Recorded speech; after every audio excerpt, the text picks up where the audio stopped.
Hello friends, welcome to the UPSC analyser. तो आज हम 30 जुलाई का इंडियन एक्सप्रेस डिस्कस करेंगे। यहाँ पर जो फर्स्ट न्यूज़ है OBC EWS get quotas in all India seats of state medical dental colleges, तो इसके बारे में हम एक्सप्लेन सेक्शन में पढ़ेंगे। अब नेक्स्ट न्यूज़ पर चलते हैं। यहाँ पर कोई इंपॉर्टेंट न्यूज़ नहीं है। 14 tiger reserves get CATS accreditation। तो on the occasion of international tiger day on Thursday, तो इंटरनेशनल टाइगर डे था थर्सडे को, तो minister for environment forest and climate change Bhupendra Yadav ने ये अनाउंस किया कि लगभग 14 टाइगर रिजर्व्स हैं इंडिया को जिनको एक्रेडिटेशन मिल चुका है global conservation assured tiger standards का।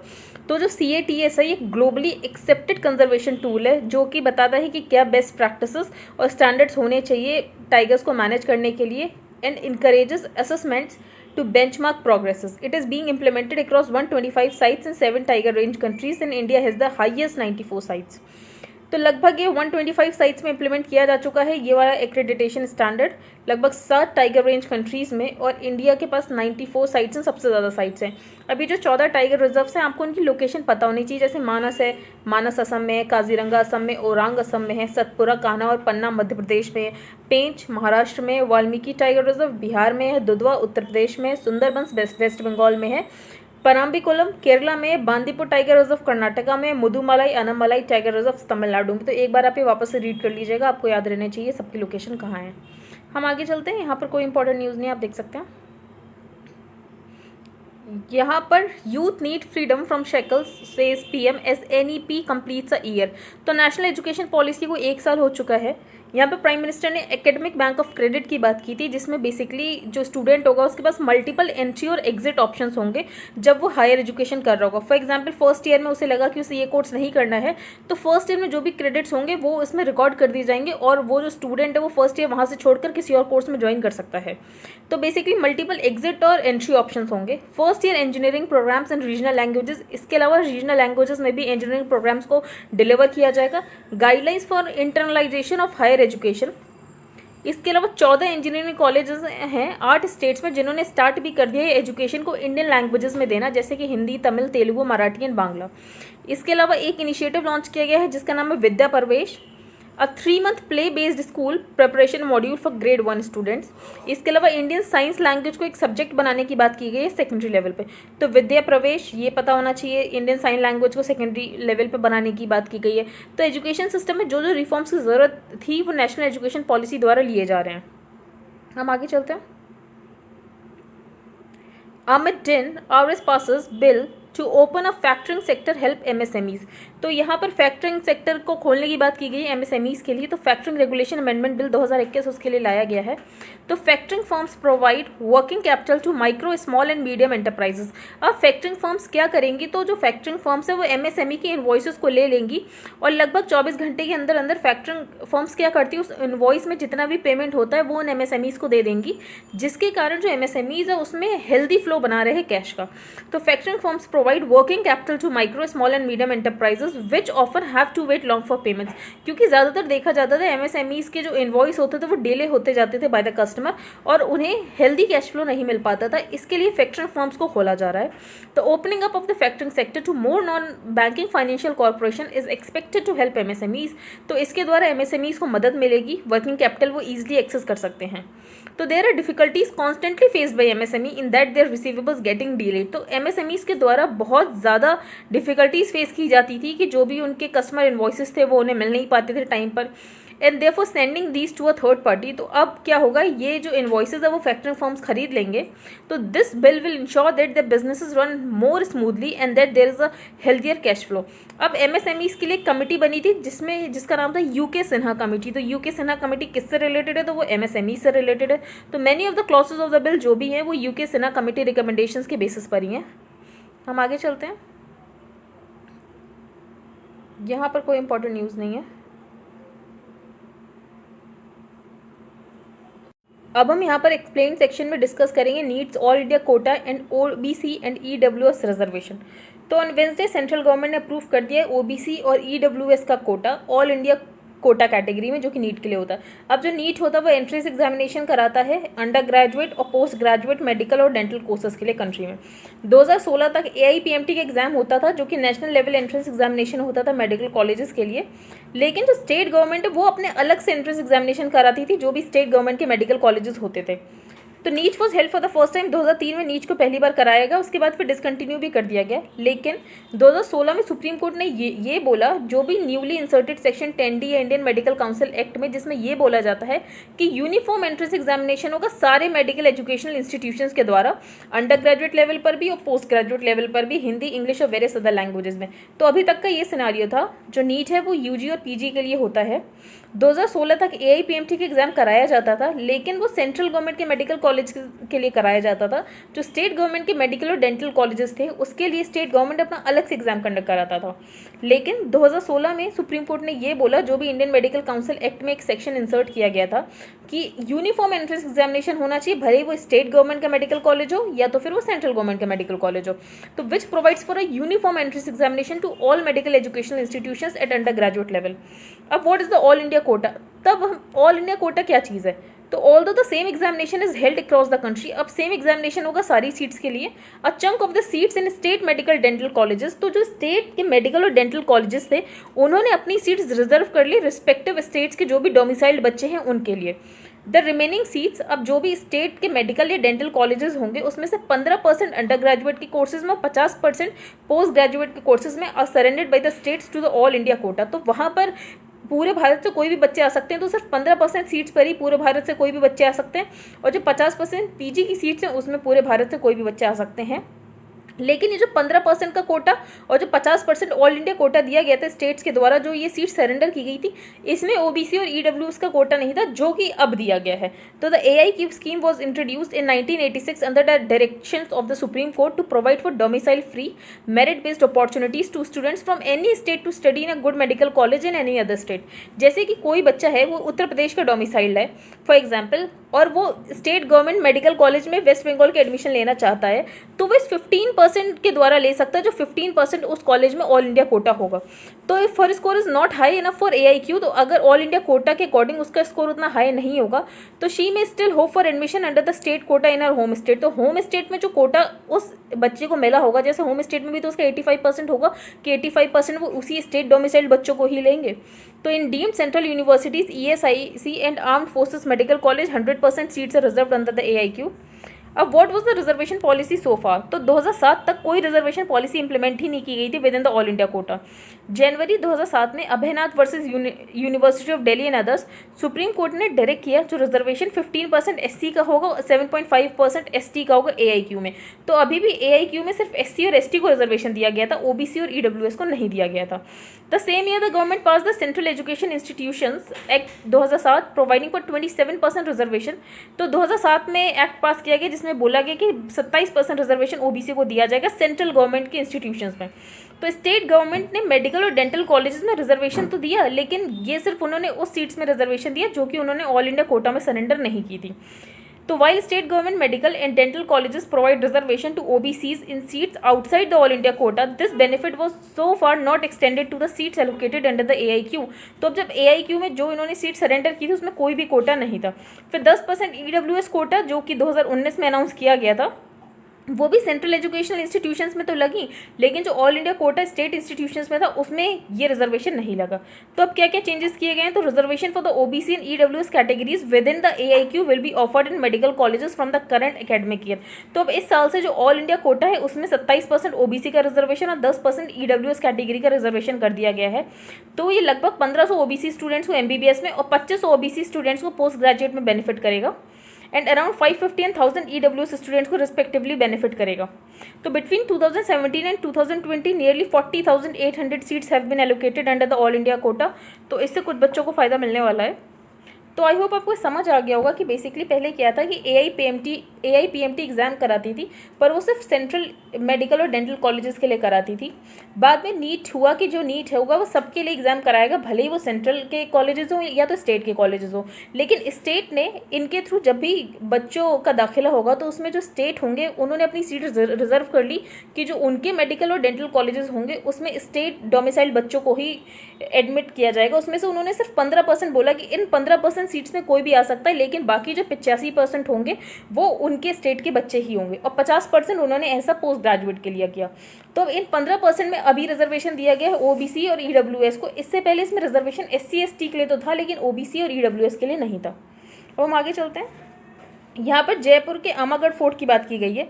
तो जयपुर का अमागढ़ फोर्ट किसने बनाया था? तो according to historian Reema Ahuja, the present form of the Amagarh fort was given in the 18th century by Maharaja Sawai Jaisingh to founder of Jaipur. तो जो फाउंडर थे जयपुर के महाराजा सवाई जयसिंह टू, उनके द्वारा बनाया गया था।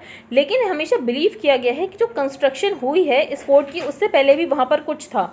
तो it has always been believed that there was some construction at the place before Jai Singh II built the fort.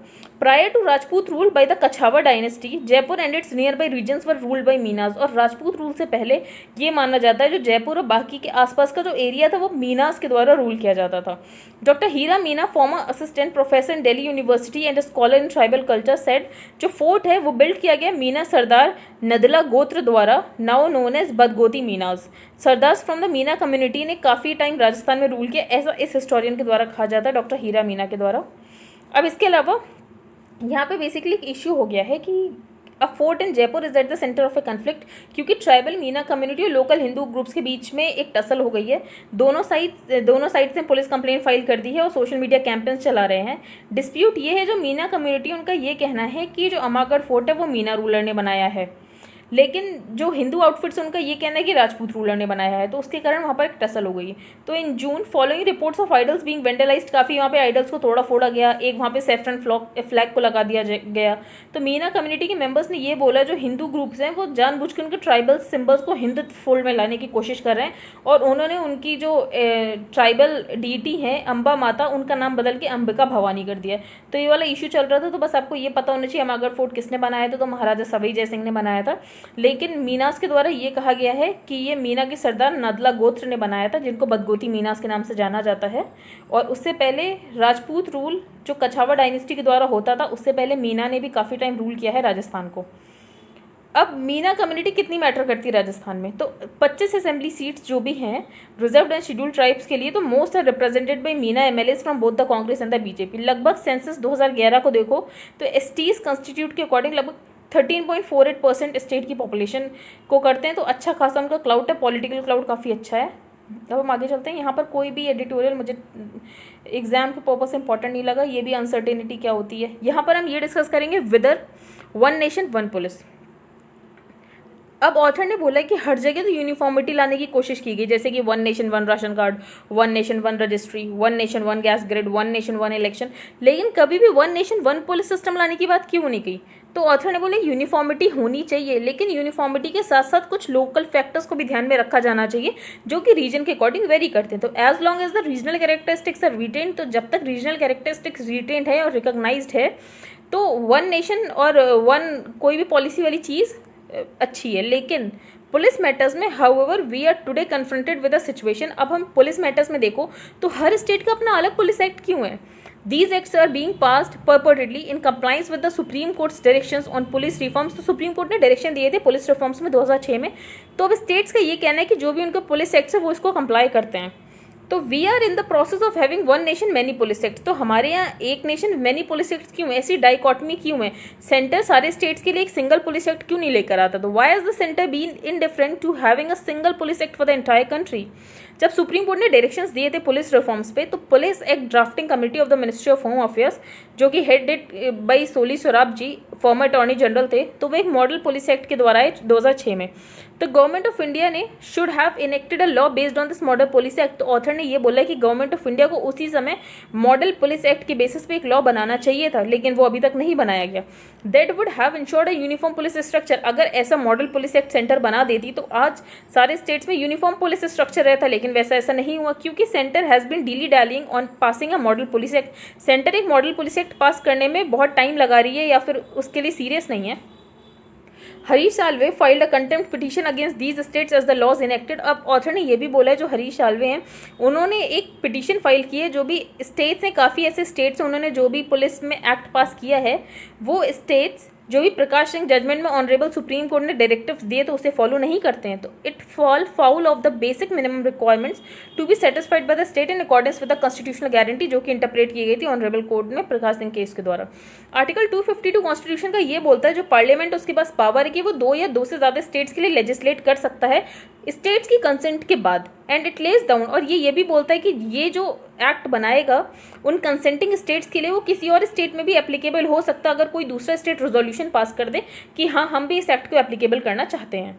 तो अगर कोई और स्टेट भी पास कर दे तो उसमें भी एप्लीकेबल हो सकता है। The least that the government of India could have done was to legislate for the UTs. तो ऑथर ने बोला जो गवर्नमेंट ऑफ इंडिया सबसे कम, अब जैसे पुलिस है तो वो स्टेट मैटर है, तो लीस्ट जो क्या कर सकती थी गवर्नमेंट, वो एक ऐसा कोई एक्ट बनाती, पहले वो यूटीज के लिए लेजिस्लेट करती पुलिस एक्ट, फिर उसके बाद वो उन स्टेट्स में करती जहाँ पर सिमिलर पार्टी रूल है तो वहाँ पर करती सिमिलर लेजिस्लेशन। तो ऐसे करके लगभग 10-12 स्टेट्स में तो यूनिफॉर्म पुलिस स्ट्रक्चर होता, लेकिन वैसा भी नहीं किया गया। अनफॉर्चुनेटली ना ही सेंट्रल लीडरशिप ना ही स्टेट सत्रप्स ने ऐसा कोई विजन दिखाया है, ना कि इंटेंट दिखाया है। नो वंडर जो आर्केइक पुलिस स्ट्रक्चर है वो बहुत ज़्यादा इंपीरियल पावर जैसी चीज़ रखते हैं, क्योंकि जो पुलिस एक्ट है वो 1861 का है। तो अब पुलिस एक्ट लेजिस्लेटेड इन 1861, जो बनाया गया था 1861 में, वो लगभग होल ऑफ इंडिया में लगाया जाता है। द कॉलोनियल गवर्नमेंट, अब कॉलोनियल गवर्नमेंट भी इस बारे में सोचती थी जो पुलिस का स्ट्रक्चर है वो यूनिफॉर्म होना चाहिए हर जगह। तो the colonial government was of the view that the conditions जो पुलिस की वो हर जगह होना चाहिए। जैसे कि police commission appointed by Lord Curzon, तो लॉर्ड कर्जन ने 1902 में पुलिस कमीशन अप्लाई की थी, तब उन्हें पता चला था ये जो पुलिस एक्ट है 1861 का, ये मद्रास और बॉम्बे में नहीं लगता, तो उन्होंने जल्द से जल्द बोला यही पुलिस एक्ट मद्रास और बॉम्बे में भी लगना चाहिए। तो ऑथर ने बोला है कि उस समय ब्रिटिश गवर्नमेंट का इतना विजन था कि जो पुलिस एक्ट है वो हर जगह यूनिफॉर्म रहना चाहिए, तो आज की गवर्नमेंट इस बारे में क्यों नहीं सोचती है जो पुलिस एक्ट है वो हर जगह यूनिफॉर्म रहना चाहिए। तो meanwhile we are hobbling from one crisis to another. In recent times we saw the unseemly spectacle. अब जैसे मुंबई पुलिस कमिश्नर ने ये बोला था, जो स्टेट होम मिनिस्टर हैं वो उनको फोर्स करते थे कि वो एक्सटॉर्शन करें। वेस्ट बंगाल में भी देखा कि police have been a mute spectator to Trinamool cadres attacking those who voted against the party. अब जैसे पोस्ट पोल वायलेंस हुआ उसके बाद भी पुलिस उसमें खास कुछ कर नहीं पाई वेस्ट बंगाल में। The centre through a fiat give protection to all the MLAs of the BJP. तो जो बंगाल में क्या हुआ, सेंटर ने जो भी एमएलएज बीजेपी के थे उन्हें तो प्रोटेक्शन दे दिया, लेकिन नॉर्मली ऐसा नहीं होना चाहिए। तो नॉर्मली क्या होना चाहिए, यहाँ पर स्टेट गवर्नमेंट की कंसल्टेशन होनी चाहिए, वो की नहीं ली गई। अब सीबीआई ने कुछ टीएमसी लीडर्स को अरेस्ट भी किया गया है। अब in retrospect it was perhaps a mistake to have copied the constitution. Author ने बोला अगर हम रेट्रोस्पेक्टिवली देखें तो हो सकता है मिस्टेक है हमारे फाउंडिंग फादर्स की, जो कि उन्होंने government of India act of 1935 से पावर डिवाइड कर दी। तो however it would be wrong to blame the founding fathers, लेकिन ऑथर ने बोला फाउंडिंग फादर्स को इस बात के लिए ब्लेम करना गलत है, क्योंकि उन्होंने ऐसा कभी सोचा ही नहीं था कि पुलिसिंग इतनी कॉम्प्लेक्स हो जाएगी और वो सेंट्रल स्टेट रिलेशंस को ऐसे स्ट्रेन में डाल देगी। तो ऑथर ने बोला वे आउट क्या, तो वे आउट यही है तो सेंट्रल स्टेट गवर्नमेंट है वो एक दूसरे के टर्फ को रिस्पेक्ट करें, कोऑपरेटिव फेडरलिज्म के साथ आगे बढ़े। If that does not happen, अगर ऐसा नहीं होता है तो वापस से देखने की जरूरत है जो कि डिस्ट्रीब्यूशन ऑफ पावर्स है 7th schedule of the constitution में, क्या उसे चेंज करने की जरूरत है। अब हम नेक्स्ट एडिटोरियल डिस्कस करेंगे हाउस अंडर सीज। तो democracy is all about free dressing grievances, cultivating policies and floating new ideas.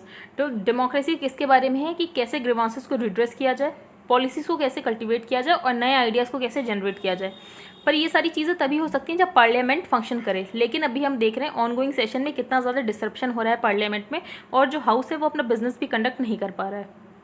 तो democracy is all about deliberation. तो डेमोक्रेसी डेलिब्रेशन के बारे में, डिबेट के बारे में, डिस्कशन के बारे में है। अगर ये सारी चीज़ें नहीं होती हैं तो डेमोक्रेसी को बहुत ज़्यादा लॉस होता है। Unless our parliamentary procedures have some deterrents as well as incentives embedded in them, तो जब तक हमारे पार्लियामेंट्री प्रोसीजर्स में कोई इंसेंटिव्स या कोई डेटरेंट्स नहीं होंगे तो रकस मॉन्गरिंग को प्रिवेंट नहीं किया जा सकता। ये रकस ऐसे ही चलता रहेगा। तो ज़रूरत है कुछ इंसेंटिव्स की होने की और कुछ डेटरेंट्स की होने चाहिए। रूल ऑफ लॉ का मतलब ये भी होता है कि जो लोग कोई गलती करते हैं तो वो बिना गलती करने के बाद भी ऐसे उनके साथ कुछ होना ऐसा नहीं होना चाहिए। तो rule of law also means ensuring the complete rejection of a do a wrong and get away with it phenomena. तो जो लोगों को लगता है वो गलती करके भी जा सकते हैं, उनके साथ कुछ नहीं होगा, तो ये वाली चीज़ नहीं लोगों के अंदर पनपनी चाहिए। तो उनके अंदर एक डेटरेंट होना चाहिए। Again when groups and parties indulge in the politics of pandemonium, तो जब ग्रुप्स और पार्टीज इस बात की पॉलिटिक्स में करते हैं कि शोर शराबा कर रहे हैं, काम नहीं होने दे रहे हैं, तो the travesty of justice becomes more pronounced as it is not the trouble makers but those respecting rules and regulations. तो उनका तो कोई नुकसान नहीं होता क्योंकि उन्हें तो यही करना था, डिसरप्शन करना था, उन्होंने तो डिसरप्शन कर लिया। लेकिन जो लोग रूल्स और रेगुलेशंस को मान रहे हैं, जो पार्लियामेंटेरियंस रूल्स और रेगुलेशंस को फॉलो कर रहे हैं, एक्चुअली वो पनिश्ड है। That too for the civility, कि वो सिविल है उसके बाद भी वो अपना बिजनेस नहीं कंडक्ट कर पा रहे हैं, अपने सवाल नहीं पूछ पा रहे हैं। तो when both these hours are washed out, अब जैसे जीरो और क्वेश्चन आर जब नहीं होता है इन डिस्ट्रप्शंस की वजह से, तो as many MPs are deprived of the rightful opportunity, तो बहुत सारे एमपीज जो उनकी राइटफुल अपॉर्चुनिटी क्वेश्चन करने की वो नहीं कर पाते हैं, तो इस कारण इनजस्टिस उनके साथ हो रही है। All this can be at least partly prevented if the presiding officers go for an out of the box solution. तो ऑथर ने बोला यहाँ पे प्रिसाइडिंग ऑफिसर के द्वारा out of the box solution की जरूरत है कैसे 0 और क्वेश्चन आर इन कैमरा में कराए जाए विद इन चैम्बर्स, उनके चैम्बर्स में, और वहाँ पे रिलेटिव एमपीज और मिनिस्टर्स मैंडेटरली प्रेजेंट रहे. Any discussion about parliamentary deadlock features an element of whataboutery digging into the past and claiming that practice of the bygone era are relevant even today. अगर लोग past में जाकर बोले कि past में भी ऐसे ही सेशन को डिस्टर्ब किया जाता था, तो ऐसे तो डेडलॉक कभी खत्म ही नहीं होगा, आगे वाली जनरेशन भी यही सारी चीज़ें देखती रहेंगी.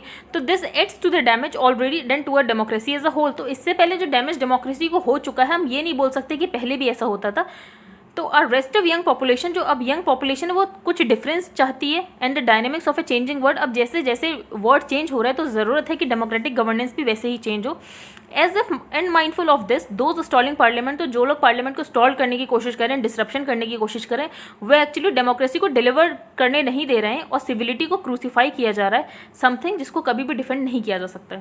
तो ऑथर ने बेसिकली बोला कि हमें नए सोल्यूशंस की ज़रूरत है, जैसे कि क्वेश्चन आर और 0 आर चैम्बर में कराया जा सकता है, इन कैमरा कराया जा सकता है, कुछ डेटरेंट्स की ज़रूरत है, कुछ इंसेंटिव्स की ज़रूरत है. और ये वाला कभी भी नहीं बोलनी चाहिए बात कि पहले भी ऐसा होता था, क्योंकि जो चीज़ हो चुकी है, हमें आगे सही करने की कोशिश करनी चाहिए.